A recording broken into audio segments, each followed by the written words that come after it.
Welcome to D. Here it is. Middle World Series Game 7 winning Curly W is in the books. Dagger! It's 1974. The Washington Capitals are the 2018 Stanley Cup champions. I like that. You gotta like that, right? Despite all this, despite the churn, my approval ratings keep going up. We are ready to give our 500% support back to this franchise, back to this city, back to this team after Snyder leaves. And then this is the poo-poo you put on the field. For the very first time, the Washington Mystics are WNBA champions. The Washington Commanders select Jaden Daniels. I'm going to support fake teams that can't ruin my life. Did you call bank?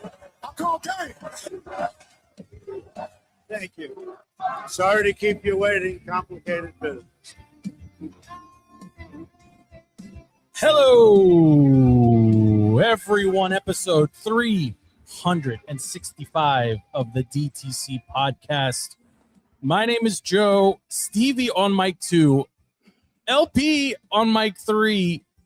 It took us how many years to come up with a very unique three-man weave? We have never had this combination on the mics for an episode, and this is uncharted territory. Honestly, I'm excited to see where we end up, boys. It's good to see you, and let me be the first to wish you both a very happy New Year, although it is a fake holiday. I hope 2026 is awesome for both of you. Where do you guys want to start? I mean, Stevie, no one's seen or heard from you in at least a fortnight. LP, I think you were on the show maybe 3 or 4 weeks back, so we've seen you more recently than Stevie. But I mean, Stevie, can we get a life update? Can we get a what's no, you can't get a life update. What are we doing here? What are you doing here? I'll give you a good anecdote, okay, that I just from that intro I heard. I was in a meeting with someone who I'll name in a second, okay? But he was talking to a group of us, and he said, you remember that fateful day in November of 2016 when Donald Trump walked out of the ballroom and said, sorry to keep you waiting, complicated business, okay? Shout out to Dan Scavino, okay, a guy who has been President Trump's caddy for 22 years before he came with him to the White House. Incredible story. There's no way they dropped the soundbite that we've been using for 5 years here. There's no way. He didn't drop. He said it himself. He said, I was there when he came out. Did you drop your pants and then pull out your phone from your chest pocket and say, let me show you something? I said, hey, I'm DTC guy. I know you are. He's basically outing himself as a DTC listener. Hey, listen, every week somebody gives me a hard time about our numbers or whatever. We're 365 episodes in. If you don't think the local radio stations from time to time just parrot what we're saying here, you are sorely mistaken. It's been documented. We have receipts, damn it. LP, it's got to be more than 365. We started in 2017. I know. There's the lost episode. 8 years. You There's always been remember. lost episodes. There's the he lost. We changed any episode he's not times. In. It's only episodes he's in. Well, definitely. I mean, yeah, it's 365 episodes for your boy here, but I mean, there are some episodes that are genuinely lost. There was early on, especially. I think our very first show. Oh, man, here we go. Memory lane. The very first show actually was in person. We when we were young and excitable. We all gathered in an office to call, I think, a beat reporter out of Atlanta, if you guys remember, an NBA beat reporter. And we actually did like a proper interview thing. And then for some reason, we never did it again. we never went that route. After that, did we do a live show at Glory Days? No? Oh, hell yeah, we did. We packed it. We packed it. You don't remember the manager coming up to us at halftime and saying, it's never been this busy on a Monday night? I mean, what was the peak of this? We had some legit interviews. Some of these people that we interviewed 8 years ago are on the national media stage right now. This is not in memory. This is not a funeral. It's a year-end recap. It's a year-end recap, or in this case, a 6.5 or 7.5 year recap. That's okay too. But I think this is a really good time for the podcast. We've moved over to Patreon. We've got people joining over there. We are releasing episodes. Anybody that's hearing this for the first time, we are releasing episodes starting in the new year. So literally with the last couple of weeks, but moving forward into 2026. If you want to be the first to hear DTC or the OMC or any of the spinoff projects that are coming, you need to subscribe to Patreon. Everything's still free, but everything goes to Patreon first, and it's on a 4-day delay to hit, all the other services. So if you want to hear it fresh and right away, that's where you're going to go get it. Joe, can we get a podcast update from you? Okay, you're our fearless leader here. Give me something. I don't want a personal. I could care about your personal life. Give me a professional update here, Joe. I will tell you, we have had more actual broadcasting professionals check out the show in 2025, provide actual feedback, which we have incorporated into the show, than in any year past. LP said it. We're going into year 8 of the podcast. We have covered the Nats. We have covered the Skins, the football team, and the freaking Commanders. We've covered the Wizards. We've covered. You say covered? You mean in person with press person? Press passes in the box. We've also interviewed. How many interviews have we done with podcasts from other markets with shows similar than ours? Those are some of the best shows. A longtime friend of the show, Bill Rowland, is still a listener to every single episode that we post. We love Bill. He wants to come back and talk football when we get into playoffs. We're happy to do it anytime. Bill, I know you're hearing this. You're always welcome on the show. I mean, we've covered a defunct Arena Football League, Stevie. You and I, we went to the Valor opening game. If you don't remember, we shook hands with Teddy Leonsis. We took the VIP elevator. If you don't remember, we ran into Ryan Sabo and some others. I was high-fiving people that I haven't seen forever. Be more accurate. That was porky Ted Leonsis. Okay, now he's skinny Ted Leonsis. Okay, a longtime friend of mine, and he was like, "What are you doing here?" And I'm like, "I'm working, baby. I'm here covering the team. You know, the podcast." So what does the next year bring, Joe? Give us a state of the podcast address. Listen, we were syndicated once upon a time on Heroes Media Group. We have no animosity, no hatred whatsoever. Stevie, don't do that. Don't do that. We love the Heroes Media Group. Okay, they helped us get some of those credentials early on. But the show has evolved, and I think it's continuing to evolve. Our best numbers this year, since we're going to geek out on numbers, the movie podcast, the OMC, the Off-Season Movie Club. I know LP. I know you want to talk MLS. I know you and your hand. I want to talk MLS. I know, but the OMC, Stevie, has done amazing numbers, and every episode that we've posted, we typically post them in the same week as the DTC pod. It's neck and neck, and some of them, like the F1 pod that dropped on Christmas Day, did almost double the listenership of the DDC podcast. And now some are going to say, well, that's terrible. I disagree. That means people are listening to DTC, then they're going to OMC, and then they're clicking share and sending it to a friend because they want to check out the F1 movie review that FP and I did. Are you identifying any dead weight from the chat that moves into the pocket? I prefer not to air grievances about the offline chat. There are people willing to pay money to enter that chat. We may have made a gross miscalculation with the latest edition, and that person will be promptly removed as the terms and conditions have now been. The T's and C's are now available for all in the offline chat. You either submit and commit or you're gone. And I can't wait. The newest edition has a very clear lane in food expertise that we're not maximizing on a regular basis. Andy wanted to do a food segment, right? Like a Snacks of the Roundtable type thing. And if that's the case, the newest member, anybody's welcome to participate. I am happy to sit out. I'm happy to produce from the green room. I'm happy to hit record and handle the artwork and the posting. Is no problem. But what we can't have is people demanding to be in the chat and then not participating in anything. And for the record, I love both of you for making this happen, but this doesn't count towards the quota. It don't count. This is 2025. This is 2025 quota. Is We're finishing out the year strong. Is 2026 the year we get a DTC intern? Because I would like to be heavily involved in the hiring of that DTC intern. I think you should not be part of that. You should be part of the screening or the No, because that person's going to end up getting your dry cleaning and running personal errands for you and not working on the show. So I'm going to say yes, but not for you. But we'll see. Right. We'll see. But I'm excited for 2026. And honestly, for anybody listening that hasn't checked out the movie show, it is pretty good. We watch the movie. We try to be partial. Yes, of course, we keep it light because we keep everything around here light. But we are watching these movies fresh. I mean, that's the only criteria, is that somebody hasn't, 2 of the 3 people or the majority of the offline chat. If people say I haven't seen it, that movie goes to the front of the list. We watch it. We come here and we talk about it. It's very light, very quick. But if you want ratings and just, again, chatter, this is a good show to check out. But for this show, anyway, for this week, for 365, for DTC, this is, again, Happy New Year to everybody. That by the time you're hearing this, it is 2026. The Commanders have long been eliminated.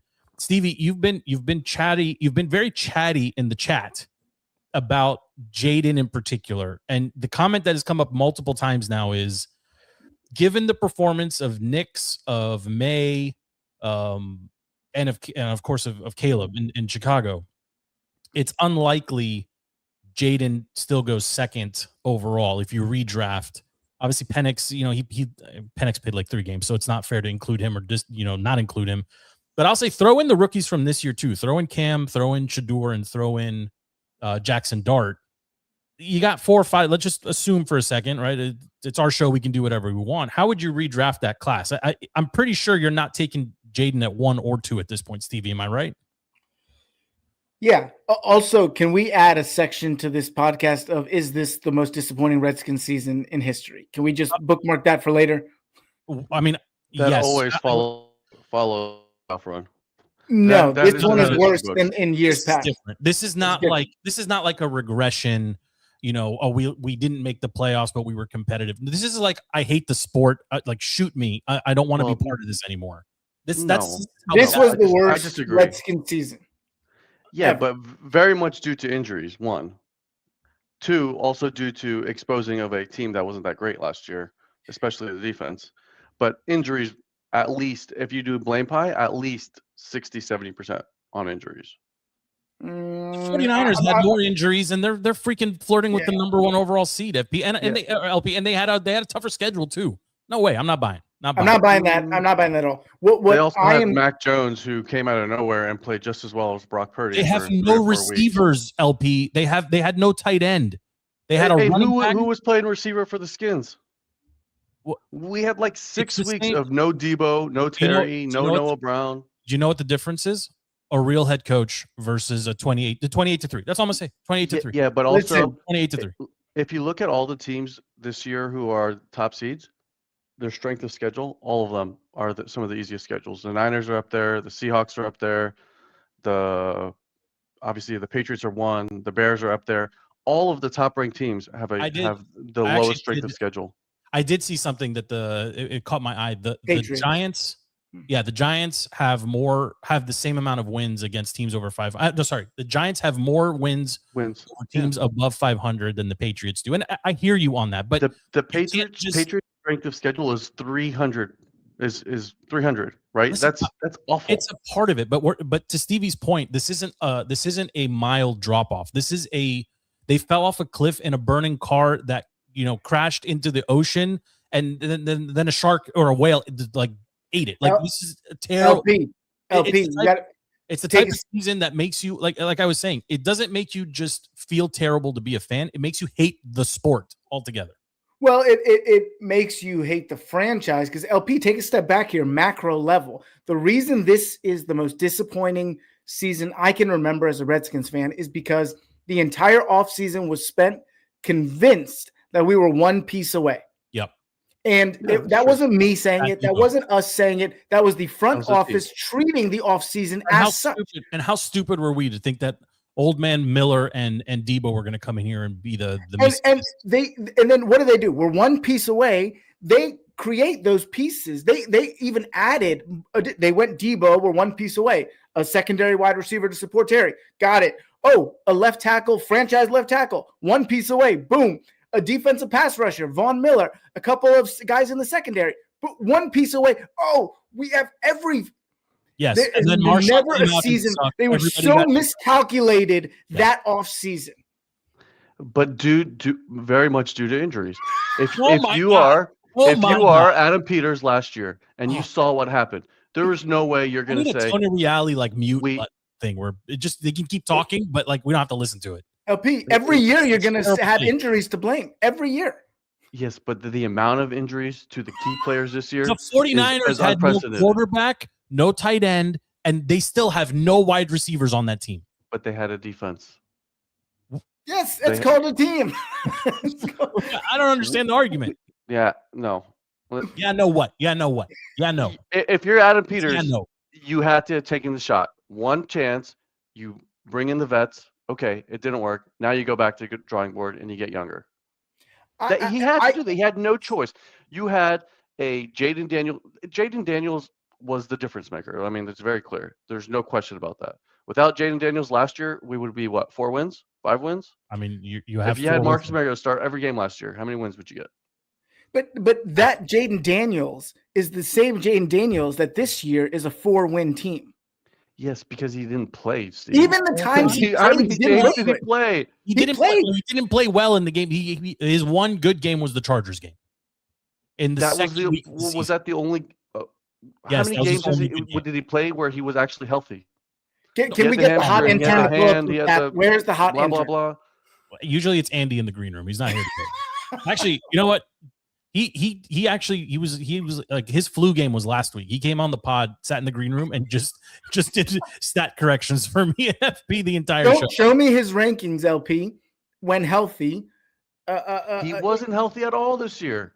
Oh my god! It's never going to be 100%. Look at his body frame.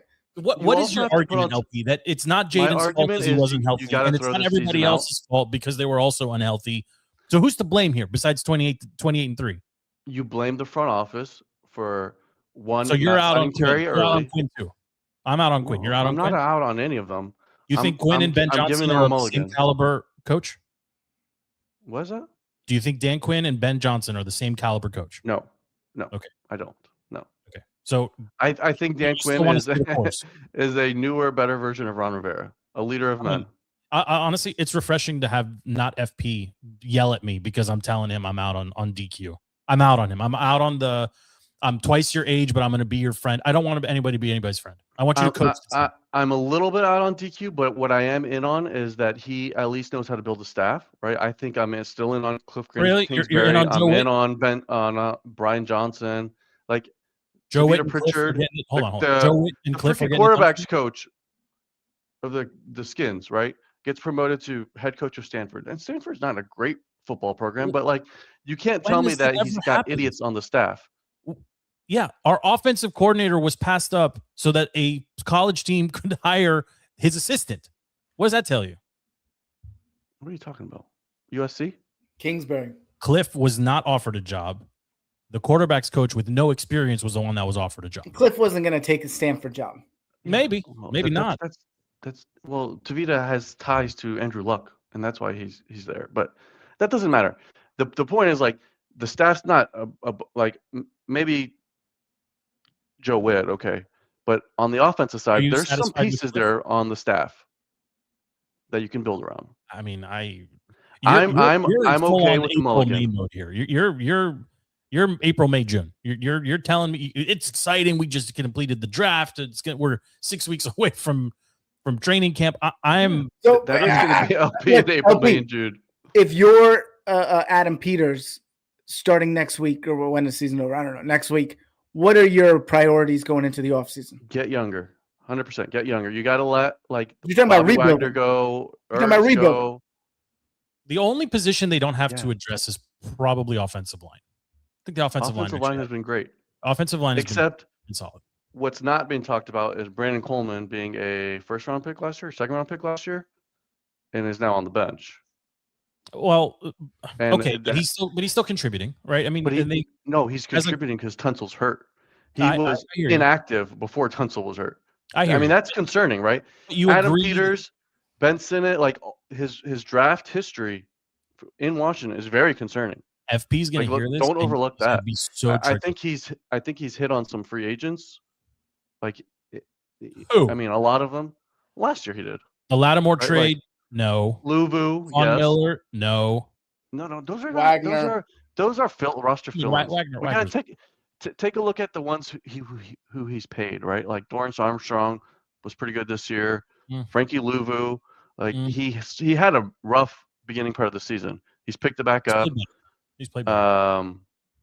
Okay, so you can't give him Lattimore. So going back, we got give him Ertz, right? Ertz was a great tight end. Yeah, I'll give you for a year and a half, although he had a terrible habit. He had a terrible habit of getting 4 yards when he needed 5 or 6. Terrible habit. But look, when you say get younger, when was the last time we had a serviceable tight end before Ertz? We got to go back to what? Fred Davis, Jordan Reed. Okay, we had so many great tight ends. That's been 12 years, guys. Look, if the off season doesn't begin and end with defense, you say get younger. That's fine. Get younger, get older. I don't care about that. If you don't overhaul this is probably one of the worst defenses I have ever witnessed in my 40 years of life. No, we've had some. No, we've had some just Joe Barry defenses, Greg Minuski defenses. Honestly, just 2 years ago, Jim Tomsula. The year before Jaden was one of the worst. There's a 3-win season before Jaden. Remember, we'd get torched on a Hail Mary every game, like 2 or 3 times. That's not happening. It's changed a little bit, not much. It's changed a little. It's not. Bit. I'm not. I don't know the redeeming it is horrific. I agree. What are the redeeming parts of this defense? I think no. I think you have pieces of a competent and aggressive secondary. I think you do. I think you move Mikey back to the slot, or if he doesn't have a cover of 1 consistently, I think Mikey will be okay. I think I think he's got to play outside. That's where he played all last year. Fine. I'm saying the slot is where he's a piece that I think will be on this roster and should still be here, even though Amos was decent. Amos looked good as well. Yeah, I think even Lattimore has some quality, but not. You got to move on from him. I think you move him maybe to safety and let him kind of roam half the field and do something different. Yeah. Maybe. Or you can't trade him. So I don't know. He's got 1 year left on that deal. He's going to be here. Will Harris was a decent pickup. Yeah. The defense changed when he came back, but I mean, he's still. Sure. So anyway, to your point, Stevie, the linebacker is their biggest need on the defensive side of the ball.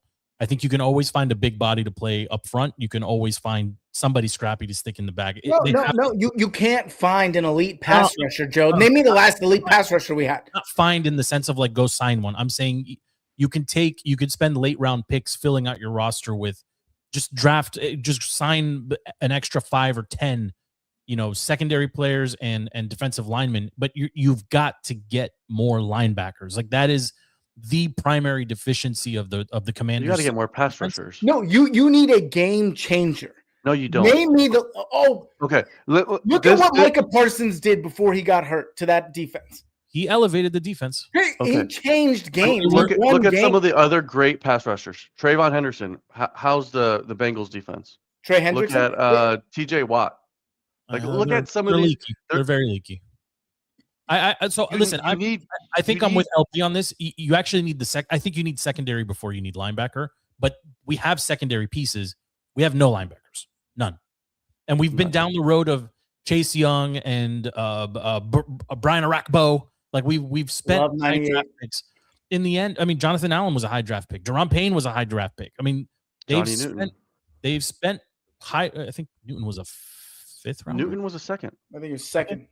So they've spent draft capital on D line, and it doesn't work. Spend it on linebacker. Like you need speed. You need linebackers who can cover, running backs and tight ends in some spots. You need to be able that's where the need is. And they tried to do that with your boy. God, what was his name? 55, not Luvu. They drafted Rivera's guy, Jamin Davis. Right? 52. He sucked. 52. Sorry, I said 55. Like he did suck. He still sucks, right? And it's fine. I mean, I'm Chase. not sure he's playing. I don't think so either. I think he was I think he was on the 40. He went to Minnesota for a little bit. I think he's on. I mean, Jonathan Allen intern. Yeah. Why the adjective? Just intern. No, it needs to be the right type. All of this entire sidebar conversation started with how you would redraft last year's class. I mean, based on what Caleb is doing and what the Bears look good. I'm sorry. Like they look like the Skins from last year. They're a team that I don't think anybody wants to travel to face in the playoffs.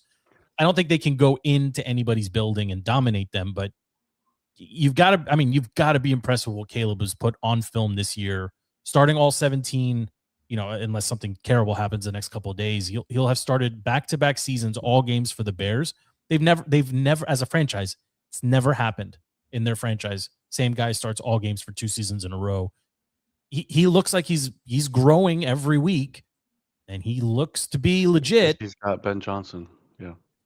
Well, I mean, the progression in year 2, and I hate to point back at Jaden and say you got to look at the regression when Jaden did play with Cliff in the second year, the limited playbook for whatever reason, and you look at what Ben Johnson's doing, even the hook and ladder that they tried to run, Ben Johnson knows the opponents that he's facing in the NFC North. I mean, because he coached against them for how many years, right? He knows those teams inside out. You got to give him credit, but to keep it on that quarterback topic, how are you redrafting those top 4, Stevie?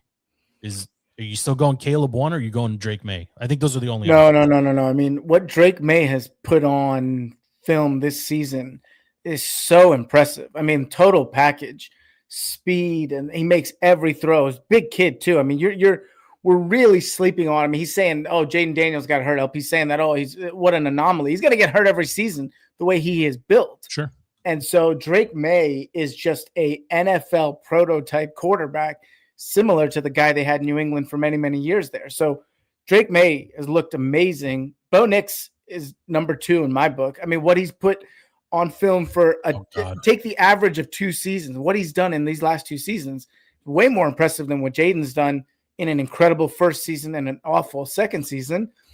And so, certainly those 2 guys.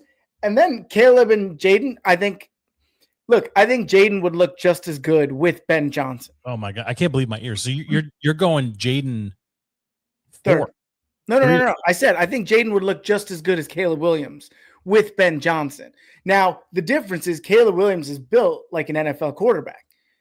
And he's so shorter than Jaden, but he's a little stockier. I mean, you're hitting on a very valid point.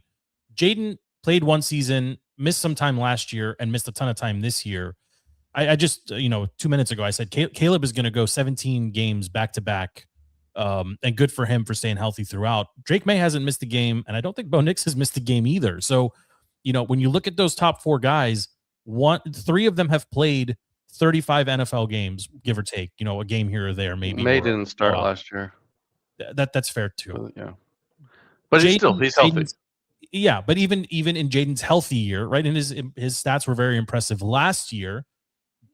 But I mean, you can't take him 1. I think I'm with you, and I'm not to. I mean, I remember sitting here when we were debating who the Skins were going to draft. LP and FP were big on Jaden. I think I was mostly on May because of his size, and here we are a year and a half later. It's not that I hate Jaden. I'm very nervous that this is going to be his career. He cannot stay healthy. I think FP said it a couple weeks back. He's trending in the direction of Burrow.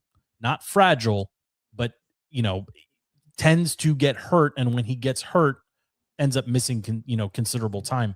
I think if I'm redrafting, or LP, I don't know if you want to step in here and redraft it. I'll go real quick. May's number 1. Caleb is 2 for me. Jaden is 3. Nix is 4.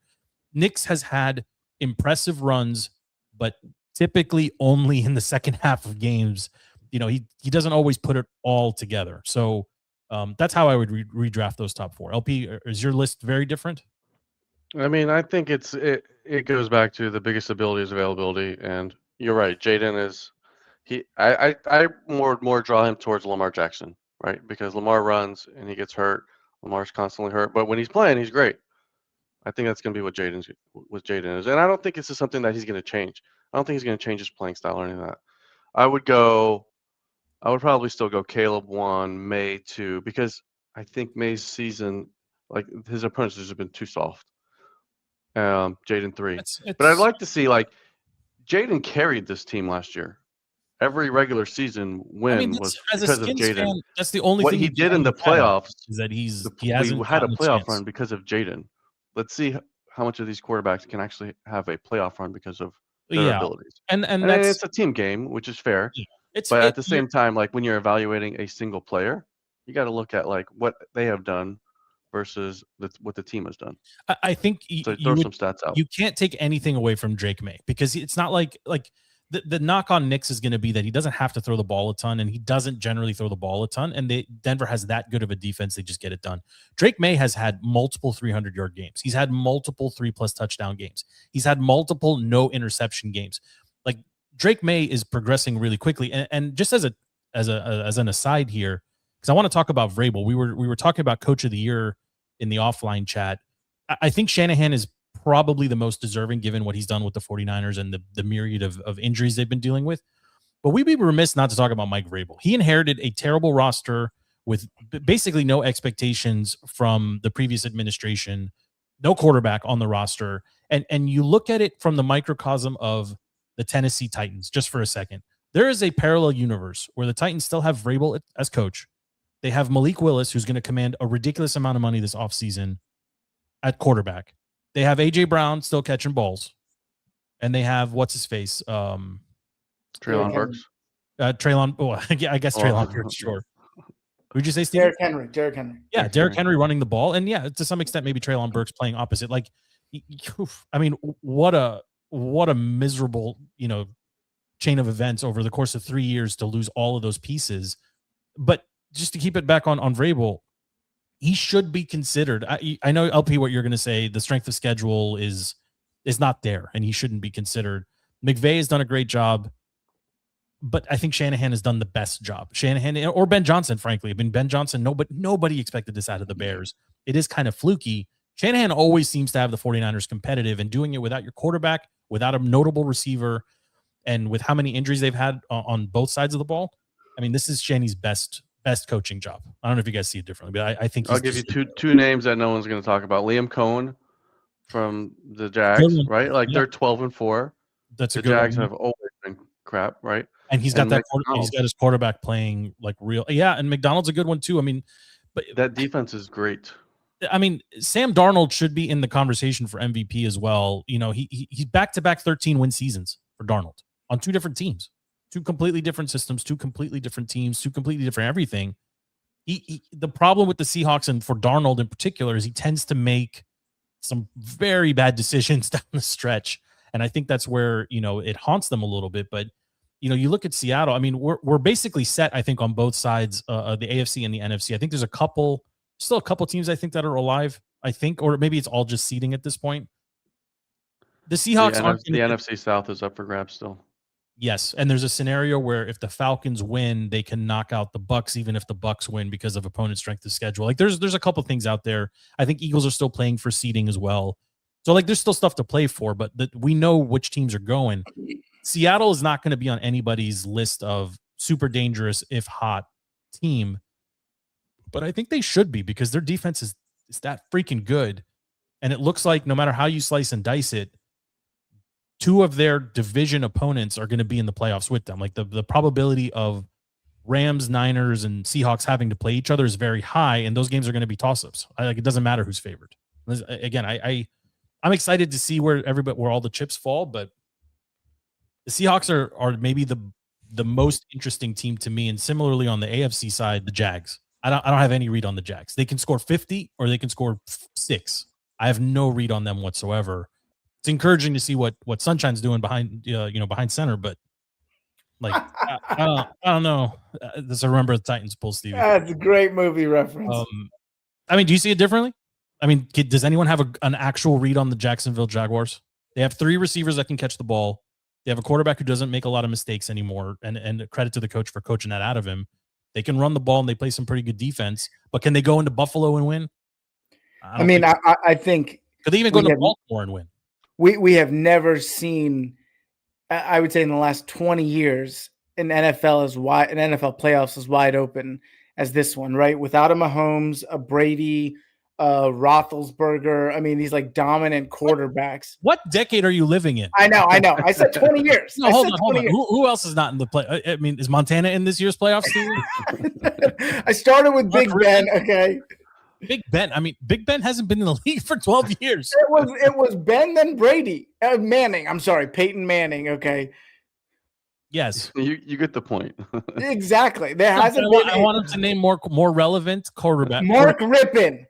No, relevant. Like Joe Burrow, not say featured. Joe Burrow. Say no, that's what I'm saying. Jackson. No, they haven't been dominant playoff. I mean, these are guys that I'm listing is that when they got into the playoffs, you knew they were going to dominate. It was Brady, Manning, Mahomes, McNabb until the Super Bowl. I mean, these were dominant teams. There is not one dominant team at this moment that we know will go into the playoffs.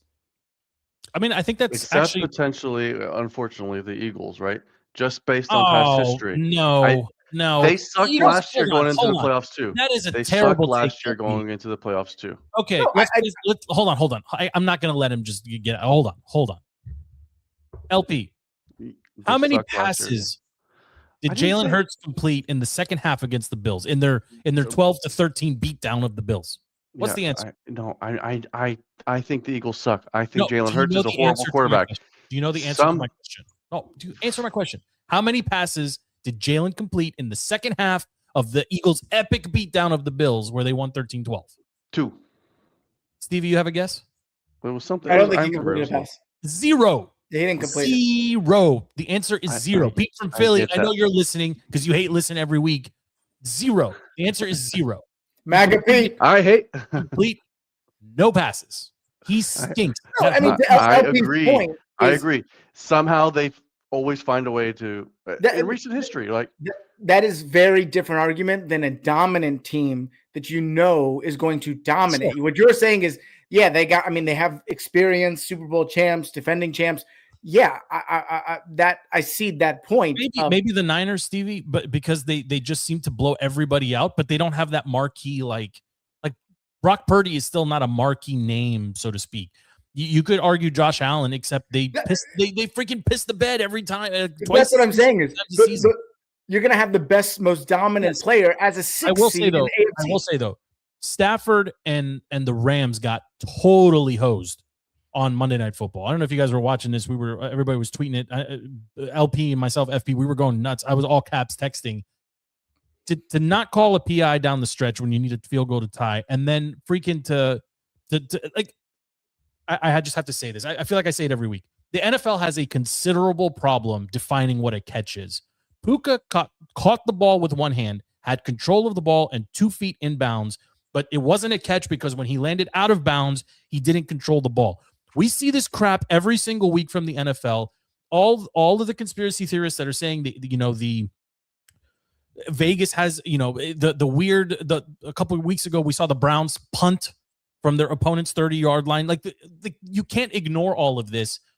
Puka caught that ball, and with a catch, the Rams were red hot down the stretch. They were losing 24-3, ended up tying the game, had an opportunity to tie it and force overtime. And then the NFL decided, no, Puka, one of the most sure-handed receivers, didn't make a catch. He caught the ball, had control, got 2 feet inbounds. It's a catch. This crap of completing the play out of bounds makes no sense. But by the letter of the law, he caught the ball, was in bounds. That's it. Did not drop the ball on the floor, but lost possession of the ball while he was out of bounds and re-caught it. But it doesn't matter because the second he catches the ball with 2 feet in bounds, the play is done. It's inbounds and now he's out. That rule has got to get changed. They officiated that rule correctly. They did not officiate the PIs. But I disagree. We saw the Ravens get hosed by this with their tight end who caught the ball and took 2 steps in the end zone, but it wasn't a catch because the player knocked it out of his hand after 3 steps. Like, no, this is wrong. If you can, did you guys talk about the 2-point conversion from Monday night 2 weeks ago? We did, of course. We talked about pass and yeah. But okay. Why don't you listen to the podcast? I know. Go back and listen. Are you asking about that? Okay. Why are you on 365 if you didn't listen to 364? But I'm sorry. I feel the need to say that constantly. You can't leave the decision. You can't leave it in the hands of the ref to decide what a catch is. 2 feet and the ball is a catch. What happens when they hit the ground or fall out of bounds or whatever? It's stupid. Like, this is wrong. It's 100% wrong. All wrong is why can't you challenge pass interference? That's so easy to challenge. Like, why is that not a challengeable play? I think you made that point yesterday, and I was scratching my head. I'm like, you're right. Like, why do they pick and choose what can be challenged? You have 2 challenges. Use them on whatever you want. Like, why not? It's very clear on video if someone's pass interference or not. And obviously, if the Rams pull that win out, we would be sitting here to answer Stevie's question. Stafford is the clear MVP. And the Rams are that one team that you look at and say they can go into anybody's building and dominate. But if you have to go through theirs, you're probably going to lose. I mean, obviously they lost to the Eagles last year in a snow game, but maybe that's the one scenario where you don't see them prevail. But, I think I forget where I was saying this. Nobody has lost more than the Rams over the last 10 days, right? Like to lose back-to-back games.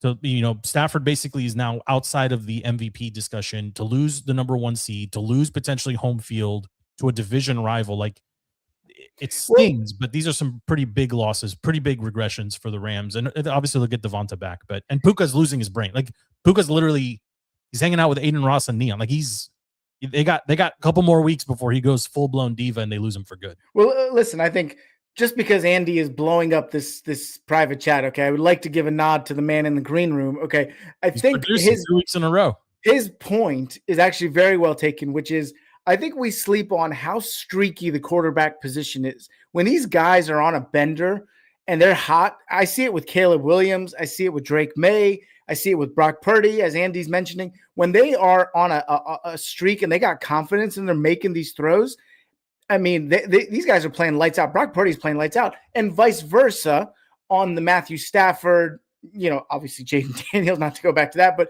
when these guys start kind of losing confidence and they start getting happy feet, their line's not protecting them, the quarterback game is very streaky. And I think what we're seeing is the QBs that are getting hot at the right time are going to be making those long playoff pushes. As Andy said, I just want to give a nod to the guy in the green. The guy's blowing it up. Talking about Trevor Lawrence, Brock Purdy. What was his Super Bowl? Niners, Jags, right there. Guys making predictions from the green room. I mean, that would be great, I think, for fans and terrible for the league. But I mean, is there any team on either side in either conference that you look at and you're like, they're just going to dominate everybody? Like you said, Stevie, there's no Mahomes, there's no Burrow. Like, it should be the Bills. It should be Josh Allen and the Bills. There's no Big Ben. But there you go. I love me some Big Ben. Listen, Josh Allen is still the greatest football player in the world at this moment in time. You said that a couple in the ago. playoffs over and over again. You can't pull up Haley Steinfeld. Pull her up. You can't. Okay. So you're okay. Now it makes more sense. And now it makes more sense why you want to crown him the best ever. You can't lose. You can't lose to the Eagles by a point. Like they looked anemic. It was 30-degree rain. Okay, like what are you talking? Like they couldn't. He was. Buffalo was buried in snow. What are you talking about? They should not have been impacted to that effect. He literally willed them to the game. They had the game. He made a bad throw on the 2-point conversion. He had the game. He did have the game. But they needed that. Won it. I mean, he essentially won the game for them. Yeah, I mean, look. Would you take any other quarterback against Josh Allen in a playoff game right now? Give me a minute. Of the quarterbacks that are obviously playing. Where are they playing? In Buffalo? Buffalo? You're going to Denver. You're playing the number 1 seed in Denver. Right. Tell me you're taking Knicks over Josh Allen. No. Tell me you're going to New England and you're really going, and that will be the first round matchup. I would take Drake May. I think he's playing better than Josh right now. No. I think I'm sorry. 331 winning percentage. You're excited because Josh Allen is running the ball. I'm excited because Drake May can throw it and doesn't make mistakes. I mean, it's a team sport at the end of it, right? I mean, maybe because of the nerves. Like Josh Allen has been there. I mean, that's why. If the Bills don't get it done this season, when he's not running into the legacy, the guys that have been dominating the AFC, it is wide open. That should favor the Bills. But when you put up a stinker the way they did against the Eagles, it has you second guessing yourself. Like, can they actually do this?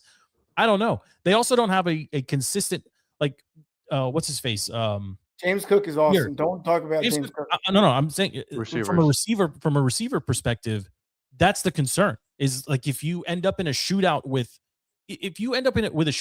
against Jacksonville, who can go and score 40, 50 points.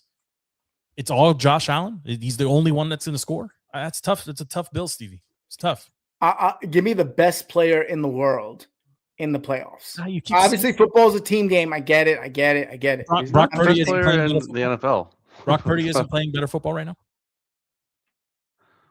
Josh Allen is the best player in the world. You're just pretending like you didn't hear me. But is Brock Purdy not playing better football right now? He's on a heater. Okay, he's on a little bender right now. But Matt Stafford, you wouldn't trust Stafford head to head. One game. Who am I picking? In LA, I would trust Stafford over. Well, it wouldn't be they would meet in the Super Bowl in San Francisco, right? But like, I wouldn't bet against Stafford. No way.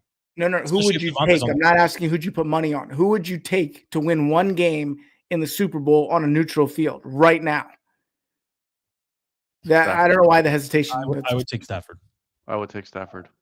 Because we've done it before. We've seen Stafford do it before. He did it with one shoulder. He did it with the Lions. He's done it with the Rams.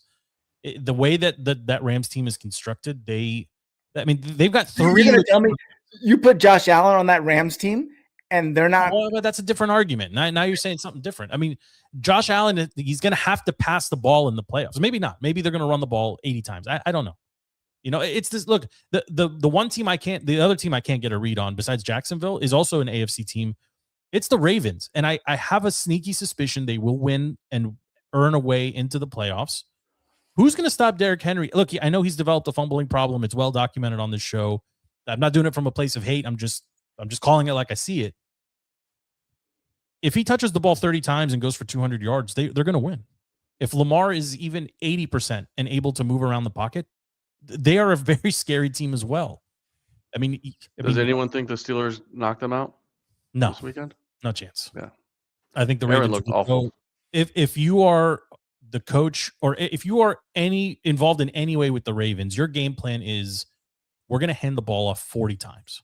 We are going to wear down the Steelers. We're going to run opposite TJ Watt. And we're just gonna force them to beat us without DK Metcalf, without a consistent running game, and with an old Aaron Rodgers. Like, good luck. We're gonna control the clock. We're gonna run it 100. Like, what are you saving Derrick Henry for? That's the question that's constantly ringing in my ears. Like, what are you saving him for? He's 31 or 32 years old. Just go. This is what you paid him for. You save him for the playoffs. Yeah, Houston. No one talked about the Texans. Yeah, we didn't talk about the Texans. Are 11-5. Yeah, but it feels fake. Doesn't it feel a little fraudulent for some reason? The defense doesn't look fake. The defense is not fake, but do you really trust, CJ to go not make a mistake in a big? That's my point. As I go back to Josh Allen. All right, it's Stafford. Stafford is the one I think that you would argue. And Lamar's beat him how many times? I think we haven't seen this Bills team under the radar in the playoffs. I think how far under the radar? You're a freaking 11-win team. Like, how far under the radar you want to be? They won't be favored in any of the games they play. Sure, they will. They're going to New England round 1. Then I probably have to go to Denver. I don't know. Is that set or still? No, there's still seating to be figured out. I think. I don't think that one's set. I think that game's locked in. Where's the intern? Yeah, they would be going to Denver. They would be going to. No, sorry, they'd be going to New England. They're going to Jacksonville. That's what I said. No, Jacksonville's 3, so it would be Jacksonville, Chargers, Patriots, Bills. Is Denver locked in at the 1? Green Room Andy, can we get the first round matchup? Yeah, I think with a Denver loss. No, the AFC is still. There's still scenarios where the number 1 seed. Yeah, but the Broncos are playing the Chiefs. They're not going to win, and the Patriots are playing the Jets. They're not going to lose. They're good. So yeah, it's likely to stay. Broncos, Patriots, Jags, Texans, Chargers, Bills. So it would be Bills, Patriots, Jags, Texans, Chargers. Yeah. Who goes to Jacksonville? Houston? No. Houston. Yeah. Houston would go to Jackson. No, Houston's a division winner. They won't go anywhere. No, Jacksonville's a division winner. Yeah, Jacksonville's a division winner. Yeah, so you'd have two division matchups, divisional matchups, divisional foes in the first round. Are we going to get to the Somalian daycare thing or not? Are we done talking about the Skins loss to the Cowboys and ruining Christmas? I think we are, right? Yeah. I mean, look, it's okay. Before we get to Stevie's topic, does anybody see an upset happening here in the final week of the season? The Skins go in and beat the Eagles. Anyone got this happening? Just to stick it to them a little bit. Yeah, because of what happened 2 weeks ago. We'll see them in 2 weeks. That would be the worst. That was the mantra. That would be the worst case scenario if we win. But it's happened so many times. You had the Giants stupidly winning a game. You had the Browns actually winning a game. Like, I'm never for tanking, but please don't win this game. Like, there's nothing to win here. Can we get a Matt Demet update from the Museum of the Bible? No, it's not Bible Museum. He went to see Noah's Ark in Kansas or Kentucky. Kentucky. Oh. Yeah, and then he road tripped. You would know if you actually paid attention to the chat. Yeah, and then he road tripped out to Cincinnati. He took his boys to a Bengals game. He was at the Bengals game on Sunday. I thought that picture was a Museum of the Bible. It's 20 minutes away. No, he was at Noah's Ark. They built Noah's Ark in Kentucky. What planet are you on? This is a known thing. No, not is it Kansas? It's a replica. Tennessee. Yes. No, it's not a replica. It's the real thing, LP. Come on. They got it from Mount Ararat and moved it to Tennessee. What else is going on, boys? We got. Look, do you really it's impossible to not notice that story. Like the entire thing. The governor changing the flag. It's not impossible if you watch the mainstream media because there's been zero coverage of that story. Okay, but I'm okay. Assuming that you consume more than TV news, you're going to come across the changing of the flag for the state of Minnesota, the daycares that are fraudulent because there's no kids, and the doctor's offices that are treating the fake kids for autism also being fake. Like the level of fraud is, it's bizarre. Like I mean, there's because like, nothing shocks anymore, but the magnitude of this fraud is shocking. LP, do you have any read on this? I just saw it on Instagram. Yeah, okay. 20 minutes. You get news from Instagram. Okay. Yeah, it's not mainstream media. Is it? I don't know. Well, it depends on what Instagram. Yeah. And Stevie, what else is there to say? I mean, this is not a left-right thing or a conservative liberal thing or a like. This is not a Tea Party thing. Like this is not a LGBT plus thing. This is just fraud. This is tax fraud. This is some of the worst fraud we've ever seen, and I'm just saying this as a public citizen. It's nothing else.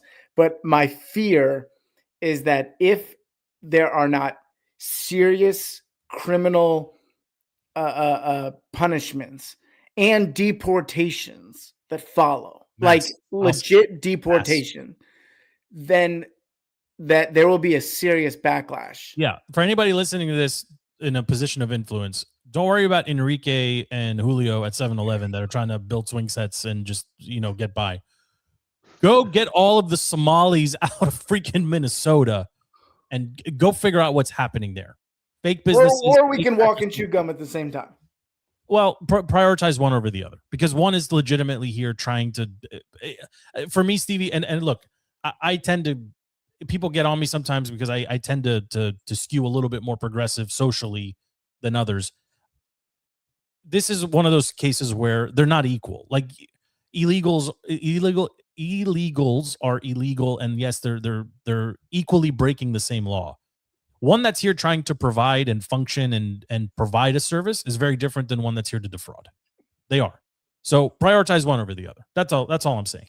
One is literally here only to defraud. Doesn't care about anything we do as a country, doesn't care about our rituals, doesn't care about our traditions, doesn't care about anything, doesn't care about the state of Minnesota. The other is trying to make a living and support his family or her family from wherever they're from. They're not the same. They are the same, but they're not the same. Sure. Okay. The breaking of the law is breaking the law, but you have a governor in Minnesota who is claiming this is white supremacy, a form of white supremacy. The governor needs to be deported. He should. I mean, send him to Mogadishu. I mean, let him go start a clinic to aid expats in acclimating to Somali culture. He should be criminally indicted. Well, there's a reason maybe that he was so anti-Elon and Doge, right? When the idea of like someone's going to audit and find the fraud. Well, now it's literally just a YouTuber with a camera walking into a building asking where the kids are. Nobody's aware. Ilhan Omar's husband / brother is now worth $25 million.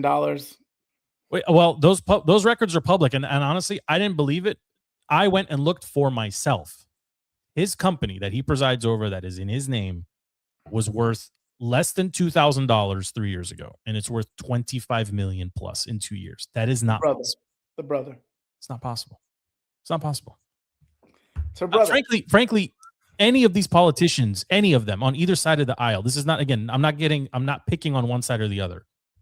You cannot go into public office earning $150,000 to $200,000 even a year, and then end up with a net worth of 20 times that in the span of a year. Can't do it. It's not possible. All right, I'm off my soapbox. She married the brother. I mean, okay, get out. All right. Let's talk New Year's. Anything interesting happening on your end, or is it Netflix and chill? That'll be a good New Year's. It'll be a good New Year's. Okay. LP, you doing anything for New Year's? Do you celebrate New Year's? No, I'm gonna watch the college football playoffs. Oh, who cares? Is it the playoffs? Yeah, it's the playoffs. Yeah, I think so. It's Ohio State. Yeah, no, it's actually great. Can we agree? The games are good. You don't have to talk to anyone. It's amazing. Yeah, that's the part. I might name the episode. Episode 365. Games are great. Don't talk to anybody. the LP, the memoir. I don't like New Year's. I mean, I don't ever remember liking New Year's. Did you ever get into New Year's? Was it ever a thing? Go find somebody to kiss, and we may have had a trauma-filled New Year's as kids, where we stayed up all night for no reason. But I mean, I remember like church lock-ins. I remember those. But like, who currently celebrates New Year? Nobody. I don't know. Honestly, I don't know anybody who's like, we got to go out. It's New Year's. Like, who goes out? Like, what are you going out for? Like, New Year's literally lasts 30 seconds. So it's over. Like, you have to stay awake, which sucks.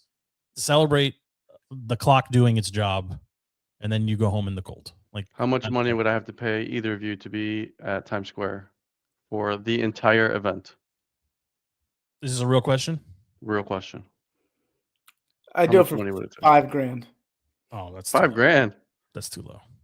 $5,000 is a lot of money. I was gonna say. There's 25. No bathrooms. You have to be there all day. I do it for 25.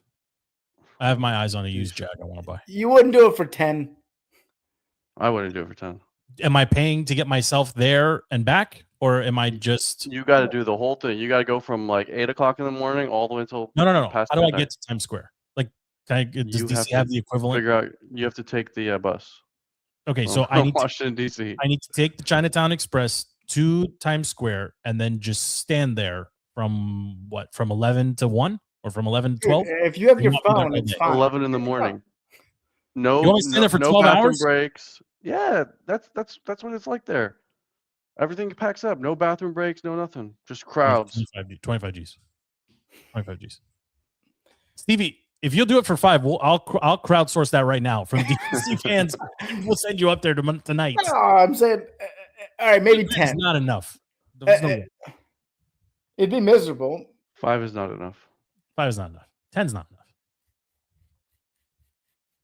Sounds awful. 15 might do it. It's a stupid holiday. What else? Why a stupid holiday? It's like going downtown to DC 4th of July. That I would do for $5,000. Yeah, I would do that for $5,000. I would do that for $5,000. Yeah. Can I take DC 4th of July? I do for $1,000 across the bridge? If I park on the bridge between the states. No. You gotta. I would Uber or take the metro. Look. Wish. I don't want to dime him out, but one of our chat guys is calling me right now. Well, this guy should be on the podcast. I would like to pick up. It's not okay. Is it the person who's going to be first to be removed? Yeah. It's our food guy. Very good. Maybe he's looking for a good meal. Well, happy New Year to you both. I hope you have a quiet, restful, peaceful end of 2025 and a great 2026. Anything to plug, Stevie? No, sir. Same to you, brother. LP, anything from you, sir? Nope. Listen, I got to say, it's a pretty good show. Peace and quiet New Year's Eve. You will never regret it. Okay. Thanks for hanging out with us. Episode 365 in the books. The show is DTC, available on Patreon for anybody who subscribes. You get it early. You can get it on Amazon. You can get it on Spotify. You can get it on Apple Podcasts and everywhere else a couple days after. But we encourage everyone, come and join us on Patreon, patreon.com/the DTC show or DTC. Just search it. It comes right up. Thank you for hanging out with us. Goodbye, 2025. Happy New Year to everyone. Happy 2026. We will see you in the new year. We are out.